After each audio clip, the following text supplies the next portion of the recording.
नमस्कार दोस्तों, स्वागत है आपका स्टडी फॉर सिविल सर्विसेज में। वीडियो को पूरा देखिए। कोई भी आपका फीडबैक है, कोई सजेशन है, तुरंत वीडियो में कमेंट करके जरूर बताइए। अच्छा लगे तो वीडियो लाइक जरूर कर लीजिए और ऐसे वीडियो लगातार फ्री में पाने के लिए चैनल को तुरंत सब्सक्राइब कर लीजिए और बेल आइकन को जरूर टैप कर लीजिए ताकि आगे भी सारे वीडियो आपको मिलते रहे। यूट्यूब में फॉलो करते हैं तो प्लीज ये वाला फ्री टेलीग्राम चैनल जरूर ज्वाइन कर लीजिएगा। सारे नोटिफिकेशन, सारे अपडेट यहीं पे आते हैं, ध्यान रखिएगा। स्टडी फॉर सिविल सर्विसेज का कोई भी पेड ग्रुप अगर आपको ज्वाइन करना है तो सिर्फ 856480560660897523860445 यही नंबर है हमारे, सिर्फ जहां पे कॉल या व्हाट्सएप कर सकते हैं।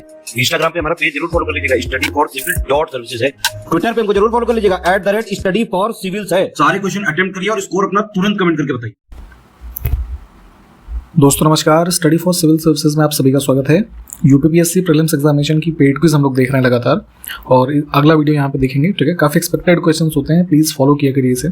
मैं आपको ये लगातार बताता हूँ। ठीक है, तो स्टार्ट करते हैं आज का वीडियो।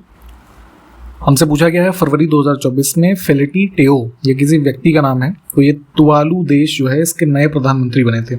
तो ये किस महासागर में स्थित है? ज्योग्राफी बेस्ड क्वेश्चन है, लोकेशन वाला, मैप पे भी इसको लोकेट कीजिएगा। साउथ पैसिफिक ओशन में पड़ता है तुवालू।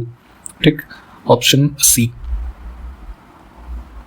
हाल ही में किस राज्य सरकार ने कॉटन कैंडी के सैंपल में कैंसर पैदा करने वाले रसायन रोडामाइन बी पाए जाने पर राज्य में इसके बिक्री पर प्रतिबंध लगाया था? कॉटन कैंडी होता है, यूपी में मिलता है, वो बुढ़िया के बाल है ना, ऐसे येलो कलर का, आपने खाया होगा कभी बचपन वगैरह में। तो एक ये प्रोडक्ट था। दूसरा जो मंचूरियन होता है ना, चाइनीज़ डिश, तो उसमें जो मंचूरियन बॉल्स बनाते हैं उसमें डाली जाती है, उसमें भी कुछ केमिकल्स यूज़ किए जाते हैं शॉप्स में, तो उसमें रोडामाइन बी पाएगा जो कि एक प्रकार का केमिकल है। ठीक है, तो ये बेसिकली कार्सिजन होता है जो है इसमें इन दो प्रोडक्ट में पाया जाता है। इसके अलावा जैसे कई सारे कुछ और फूड प्रोडक्ट हैं, पेंट वगैरह कुछ होते हैं, उसमें होता है। ठीक है, तो कैंसर पैदा कर सकता है ये। तो फूड है ना, लोगों को सही मिले उस रेफरेंस में तमिलनाडु की सरकार ने इसको जो है end of the February 2024 ban किया था, तो इस वजह से चर्चा में रहा था। इसको ध्यान रखिएगा। ठीक है, तो हो सके तो थोड़ा इसके बारे में पढ़िए। नेक्स्ट हिस्ट्री का क्वेश्चन है, वेंगी के चालुक्य के संदर्भ में सही कथन कौन कौन से हैं? तो चालुक्यों के अलग अलग कुछ कह लीजिए एरियाज रहे, अलग अलग रीजन के नाम से जाने गए वो। तो उसमें वेंगी रीजन के संस्थापक चालुक्य डायनेस्टी जो रही, विष्णुवर्धन रहे और इसने विषम सिद्धि की उपाधि, ये इस पर्टिकुलर शासक की यानी कि विष्णुवर्धन की उपाधि थी। तो ये बात भी ठीक है, ऑप्शन सी को हम चुनेंगे।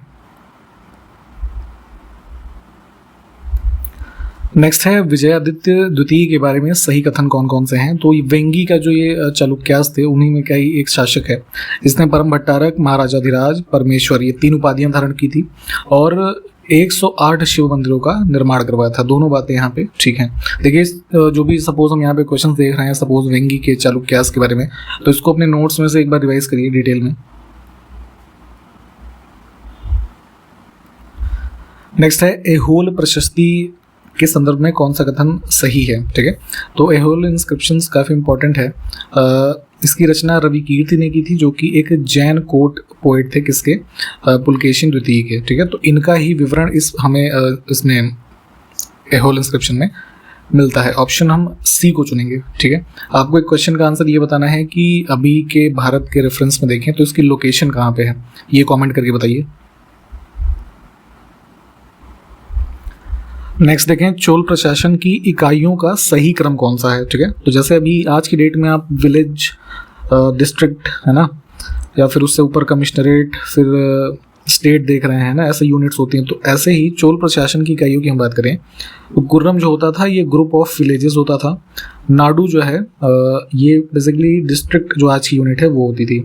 कोट्टम या फिर वलनाडु जो है ये कह सकते हैं कि जैसे आज की डेट में कई सारी जैसे कई सारे जिलों को मिला करके एक कमिश्नरेट बनता है ना, तो वो यूनिट हो गया ये। ठीक है, और मंडलम जो है ये बेसिकली राज्य जो वर्तमान में है, स्टेट है ना, उस लेवल की यूनिट होती थी। तो ये क्रम सही दिए हुए हैं छोटे से बड़े के क्रम में। ठीक, नेक्स्ट है निम्नलिखित में से सही युग्म कौन से हैं? तो चोला एडमिनिस्ट्रेशन के रेफरेंस में ही ये भी है। अधिकारियों की उच्च श्रेणी के जो ऑफिशियल्स होते थे उनको पेरुंदम कह सकते हैं, एक टर्म था, और निम्न श्रेणी जो थी है ना, शिरुदनम। तो ये भी दोनों ठीक हैं। नेक्स्ट है, हाल ही में भारत सरकार ने भगवान गौतम बुद्ध और उनके 2 शिष्यों के अवशेष कहाँ भेजे थे? तो फरवरी 2024 में थाईलैंड के अंदर बैंकॉक में पब्लिक कह सकते हैं के बीच, है ना, एक कह सकते हैं सार्वजनिक पूजा के उद्देश्य से बिहार के जो गवर्नर हैं ये राजेंद्र आर्लेकर, तो उन्होंने हैंडओवर किया था थाई प्राइम मिनिस्टर को, है ना। तो वहाँ पे इस तरह की कुछ पूजा वगैरह का आयोजन उन्होंने किया था, तो उस रेफरेंस में ये न्यूज़ में था। तो सी विकल्प। नेक्स्ट है, यूएस चैम्बर ऑफ कॉमर्स के द्वारा जारी किए गए 12वें अंतर्राष्ट्रीय बौद्धिक संपदा सूचकांक 2024 में भारत की रैंकिंग क्या है? ठीक है, तो ये जो है कुल 55 देशों की श्रेणी, मतलब एक कैटेगरी थी, उसमें से भारत जो है 42वें नंबर पर रहा। ठीक है, इंटेलेक्चुअल प्रॉपर्टी राइट्स में। और पिछले साल भी देखेंगे तो 42nd पे भी इंडिया रहा था। ठीक, तो इसको ध्यान रखना है और ऑप्शन फर्स्ट को चुनेंगे। 27 फरवरी 2024 को केंद्रीय शिक्षा मंत्री धर्मेंद्र प्रधान ने किस संस्थान के द्वारा संचालित स्वयं प्लस, इंग्लिश में देखिएगा इसको, इस प्लेटफॉर्म को लॉन्च किया? तो ये जो है इन्होंने आईआईटी मद्रास के द्वारा कह सकते हैं डेवलप्ड एक ऑनलाइन एजुकेशनल पोर्टल टाइप का है। ठीक है, तो इसको इन्होंने वहीं पे इनॉग्रेट किया था।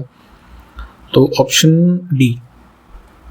फरवरी 2024 में डेंगू बुखार के बढ़ते हुए मामलों के कारण किस देश ने स्वास्थ्य आपातकाल घोषित किया था? तो उसी तरफ, मतलब ये थोड़ी पुरानी कह सकते हैं करंट अफेयर्स की न्यूज़ है। तो पेरू में ये घोषित किया गया था, ऑप्शन फर्स्ट। ब्रिटेन के किंग चार्ल्स III के द्वारा नाइटहुड की उपाधि प्राप्त करने वाले पहले भारतीय कौन बने हैं? आपको थोड़ा सा हिस्ट्री याद हो तो ये रॉलेट एक्ट के समय में किसी भारतीय फ्रीडम फाइटर ने नाइटहुड की उपाधि वापस की थी ब्रिटेन सरकार को उस समय। तो वो कौन थे, जरा आप हमको कमेंट करके बताइएगा। तो वही नाइटहुड की उपाधि अभी जो है मिली थी फरवरी में ये भारतीय ग्रुप जो है उसके चेयरमैन सुनील मित्तल, है ना, इनको। Option B. State Bank of India के अनुसंधानकर्ताओं ने एक आंकड़ा दिया था जनवरी के लास्ट में कि 2022-23 में भारत की गरीबी दर जो है वो घट करके पिछले वर्षों के अनुपात में कितनी हो गई है? तो 4.5 से 5% का इन्होंने आंकड़ा दिया था। तो एज अ फैक्ट इसको थोड़ा याद रख सकते हैं। देखिए, रशिया जो देश बना हमारा, उससे पहले कई सारे देशों का समूह था यूएसएसआर। ठीक है, तो सोवियत, वही लिखा है कि सोवियत शासक के अंतिम वर्षों के बारे में एक फ्रांसीसी उपन्यास है स्टालिन काउच। ठीक है, इनके बारे में थोड़ा पढ़िएगा। तो इनके इसी नॉवेल का बंगाली अनुवाद किया गया जो है, तो उसको 7वां रोमन जो है रोलैंड पुरस्कार मिला था। तो ये राइटर का नाम पूछा गया कुल मिलाकर के, इसका जो बंगाली में जिन्होंने लिखा था, तो पंकज कुमार चटर्जी। ठीक है, नेक्स्ट है, 2023 में किस देश में दुनिया की सबसे कम प्रजनन दर दर्ज की गई? तो साउथ कोरिया में इनके जो लेटेस्ट आंकड़े आए थे, तो 2022 में यहाँ पे 0.78% की जो फर्टिलिटी रेट थी, जो 2023 में 0.72 के अराउंड हो गई है। ठीक है, तो इसको ध्यान रखेंगे। ऑप्शन डी इंपॉर्टेंट हो सकता है ये। 28 फरवरी 2024 को जल शक्ति मंत्रालय ने कितनी नदियों का बेसिन प्रबंधन के लिए 12 तकनीकी शिक्षा संस्थानों के साथ समझौते पर हस्ताक्षर किया? तो इसमें जो है 6 नदियां थी कुल। ठीक है, जिसमें जो वो नदियां तथा उसकी जो अन्य सहायक नदियां हैं, तो एक जो पूरा बेसिन बनता है, तो उसके को कह सकते हैं कि ओवरऑल मैनेजमेंट के लिए कुछ टेक्निकल इंस्टीट्यूशंस के साथ जो है ये समझौता हुआ था, जिसमें महानदी, गोदावरी, कृष्णा, कावेरी, नर्मदा और पेरियार, है ना, ये नदियां थी।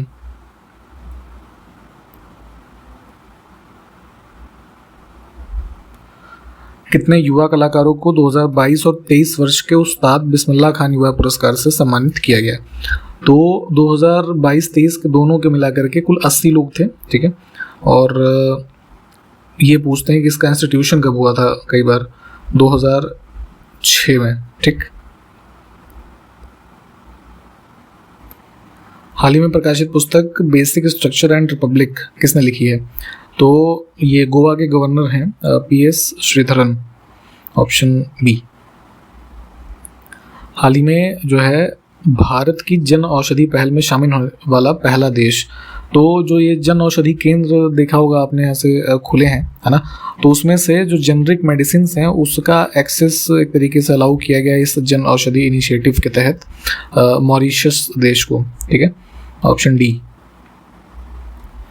देखिए फरवरी 2024 के आंकड़े के हिसाब से उस समय केंद्रीय मंत्री थे भूपेंद्र सिंह यादव।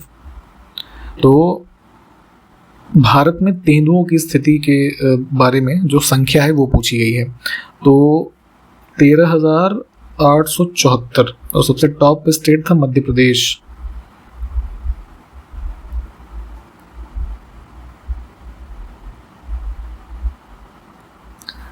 नेक्स्ट है हाल ही में 48वां सिविल लेखा दिवस कब मनाया गया? तो सिविल अकाउंट डे मनाते हैं 1 मार्च को, ऑप्शन सी। तो 48 था ये 2024 में, ये ध्यान रख सकते हैं। नेक्स्ट है 1 मार्च 2024 को राष्ट्रीय जन्म दोष जागरूकता माह किसके द्वारा लॉन्च किया गया? नीति आयोग में मेंबर हैं वीके पॉल, इन्होंने लॉन्च किया था, ऑप्शन फर्स्ट को चुनेंगे। और इसमें थीम हो सके तो ध्यान रख सकते हैं breaking barriers inclusive support for children with birth defect, है ना। तो ये थीम था 2024 का। ठीक, ये इंपॉर्टेंट न्यूज़ है। टाटा इलेक्ट्रॉनिक और ताइवान की कंपनी है Power Chip Semiconductor Manufacturing Corporation मिल करके भारत के किस राज्य में भारत का पहला सेमीकंडक्टर फैब्रिकेशन प्लांट लॉन्च करेंगे या स्थापित करेंगे? तो ये गुजरात में बनाया जाएगा। इंपॉर्टेंट न्यूज़ है ये।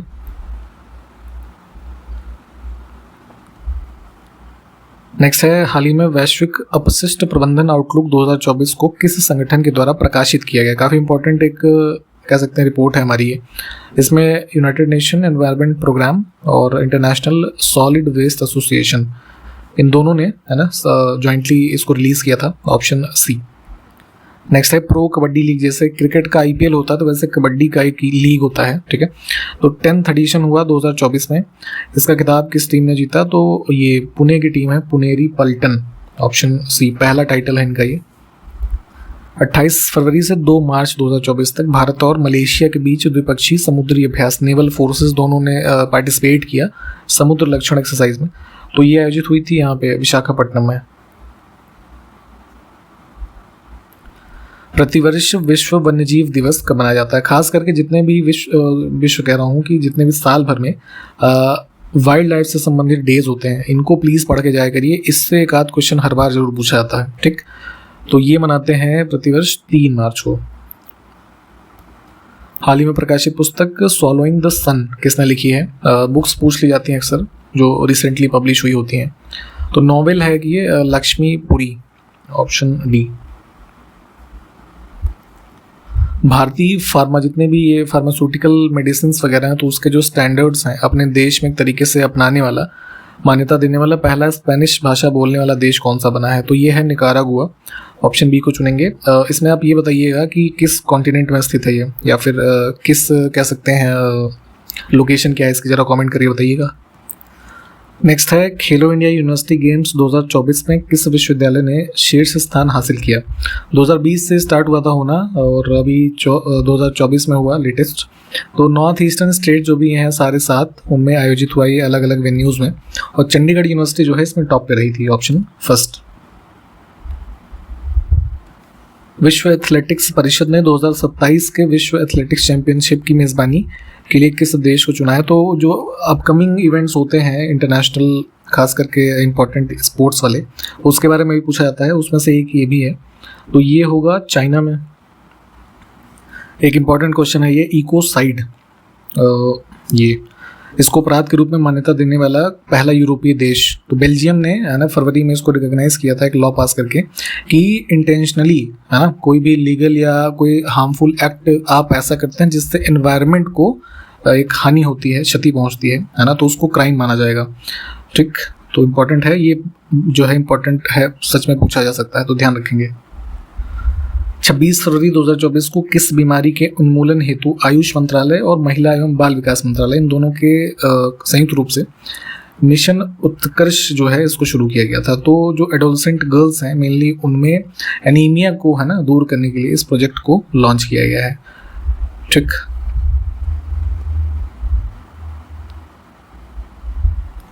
जल्द ही तहसील स्तर पर फायर स्टेशन बनाने वाला देश का पहला राज्य कौन सा होगा? तो अभी जैसे मोस्टली क्या होता है कि जो फायर स्टेशन होते हैं किसी भी पर्टिकुलर जिले में, तो जिला स्तर पे होते हैं वो, ठीक है, तो उसको तहसील लेवल पे बनाने की योजना है उत्तर प्रदेश सरकार की, ठीक।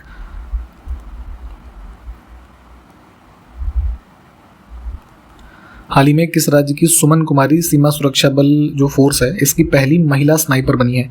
स्नाइपर ऐसे कुछ इनके ऑफिसर होते हैं जो काफ़ी एक दूर से, है ना, किसी पर्टिकुलर टारगेट पर निशाना लगाने के लिए सक्षम होते हैं। तो ऐसी पहली महिला ऑफिसर बनी है बीएसएफ की ये सुमन कुमारी।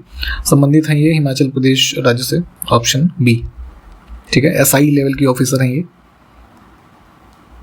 नेक्स्ट है 1 मार्च को ग्लोबल रिसोर्सेज आउटलुक रिपोर्ट 2024 किस संस्था के द्वारा जारी किया गया? तो ये इसने यूएनईपी एनवायरनमेंट प्रोग्राम।